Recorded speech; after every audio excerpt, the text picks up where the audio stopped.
Man ndishimye kare nashatse kuvuga birangora kubera ibonye maze imyaka myinshi ntaza hano ariko harimo abantu benshi tuziranye mwagiye mudugufasha bitari jewe jenyine ni ibintu ashobora kuzibagirwa cyangwa se guca gusuzugura abadukina tudahari. So uyu munsi rero nishimiye ko ngarutse tukongera tugakorana by'umwihariko nkabona ukuntu muje no guha agaciro industry kandi n'undi muhanzi utari jewe buriya bigomba kubyishimira. Mu bintu ari nkumbuye n'abantu cyane aribo mu by'ukuri ntabwo mfite ikintu kiruta ikindi ariko ndigura n'ikintu nkakibona nkavuga ni ikintu biracyahari ariko nk'amafunguro hanze ntabwo tugira amafunguro meza nk'ayanyu. Karengiye hariya hejuru bamafrui udashobora kubona hanze nk'izo bita marakuca atakeka wayibona ariko byaba bigoye. Performance niyo ya kabiri wambajije. Honestly nta birenze bindi iby'indirimbo zanjye kuziririmba nta zindi ndirimbo z'undi muntu zarimba n'izanjye ariko bizaba biteguye neza buzaba ari ubwa mbere zaba mpuye n'abantu bushyashya bahari abatanzi ko hari new generation ihari nta batanzi ngomba kubereka ko bibashije. Icya gatatu icyo nshaka kureba byinshi ntangiye kwibona nyuze hano mbaza ahantu turi baramubona Kicukiro nigeze kuhatura ariko ndahayoberwa. So hari byinshi nyiri kugenda ndeba ndabizi igihugu bwacyo bizantunga. Impamvu yo kujya hanze nkagaruka ikibazo cya kabiri cyawe cyabishubije ntabwo nigeze ngira amahirwe yo kubana n'abafana banjye cyane iyo nayo ubwayo ni impamvu yatuma ntaha. Hanyuma opportunity zo hanze n'iziri hano burya biterwa n'umuntu ntabwo ushobora kumbwira ngo umuntu uri hanze abayeho reka mbabwire ikibazo atambaje munabimenye sibyo. Hanze ni heza bitewe n'icyo ugiye kurebayo. Ugiye afite icyo ashaka gihari of course nuba ari umugisha ariko ugiye kubera ko abona abandi bose bagenda aba confused ahageze. Ni kimwe na hano. So nanjye kuba nje hano nzi binzanye hari byinshi nk'ibyo uvuze sinigeze ngira amahirwe yo gukora music neza nubwo habaye amahirwe yo kumenyekana byihuse binoroshye ariko nayo ni impamvu. Kandi ikindi tujya hanze gushaka ubumenyi kugira ngo tuze tubukoreshe hano kugira ngo bubyarire umusaruro ahandi byaba byiza bije hanze.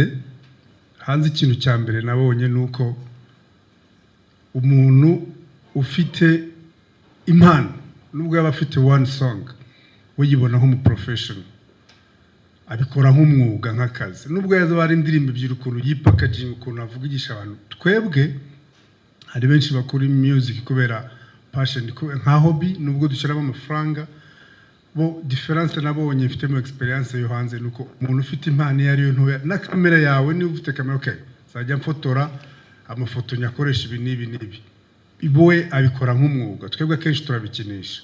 So iyo ni experience nabana kuyihariya no guha ibintu bakaba serious twebwe kenshi tubifata mineneko ibyo byo ni rumors ko hari na henshi banshingiye n'abandi nabo tutaza amazina wenda uba bamvuze kuri uwo nuko wazwi ariko of course ntabwo ari byo.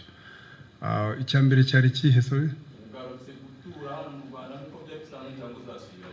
yagendaje ntacyo nibagiwe kabisa mugana inshuti yanjye naje nje. Producer ni nk'umuhanzi ntabwo ngira producer urenze uwundi of course hari ababa babizi ari abahanga ariko nagiye ngerageza producer batazwi rimwe rimwe tugakora ikirimbo kikaba kinini. So uwo ari we wese nabona kandi bose ndabubaha bakora neza bose turavugana rimwe na rimwe. Ellen we twatangiyeho du projet tumwe na tumwe ariko bose twakora ndakeka. Umbajije mu bantu twakoranye indirimbo ngiye kubasetsa nagarura Meddy ni inshuti yanjye kurusha uko turi abahanzi umuntu umunsi tuvugana hafi buri weekend.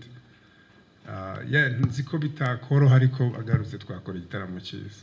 Icya mbere warumbaje kuri kare bambaje ikibazo cyari tricky kuvuga ibyo ntego uko nibitekereza.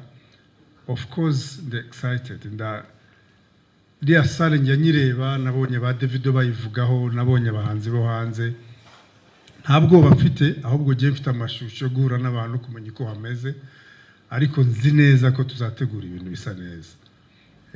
Bisa neza, hano mufite abahanzi benshi b'abahanga beza, muri ibintu mumenyereye, ariko ngiye ku bwanjye nzaba numva ari ibintu biri special kuko ni ubwa mbere mpinjiye.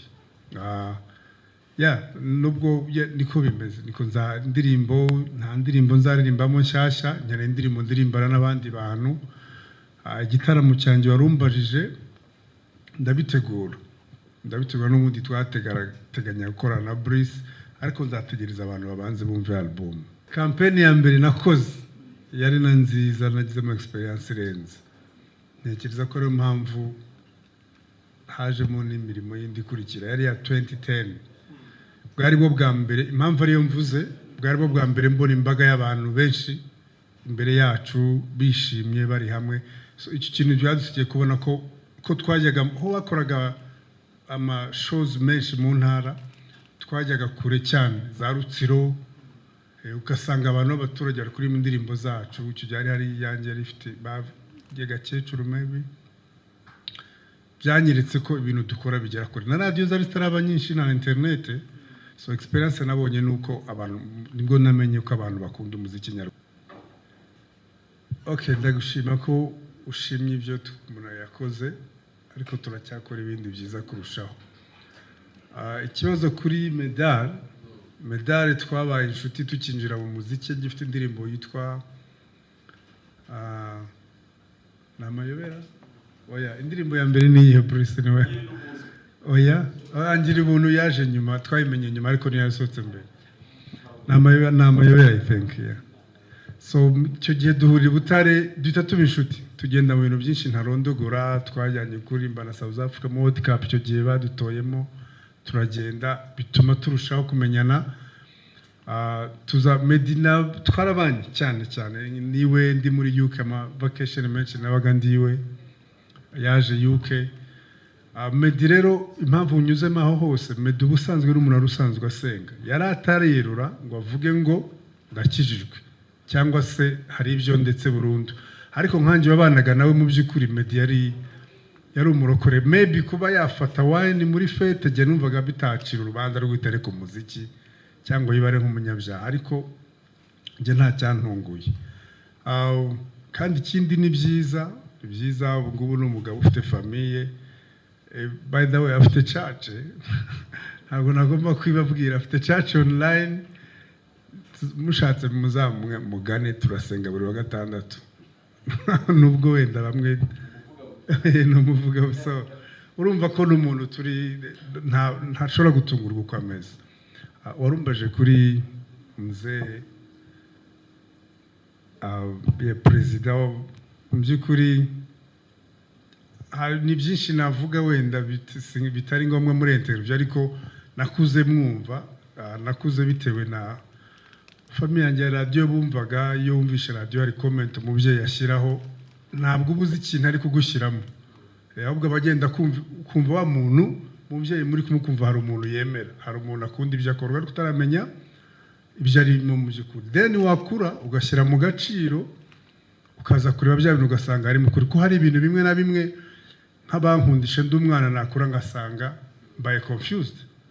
So ariko mbibonye mu buryo bituma ndushaho kwinjira. Kandi ikindi man, reka twe kuvuga muri politiki, ariko I think abanyarwanda babona difference. Ntabwo ari rero mu babibona nanjye ndimo kumubona nk'umuntu w'umugabo.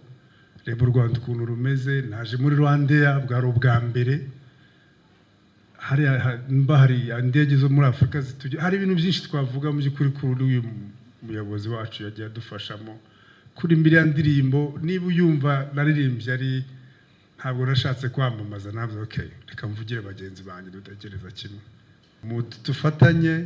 Ndaje hano, ubusitari ni kimwe ariko n'umuvandimwe ni ikindi, sibyo? Tuzafatanya kandi bizagenda neza.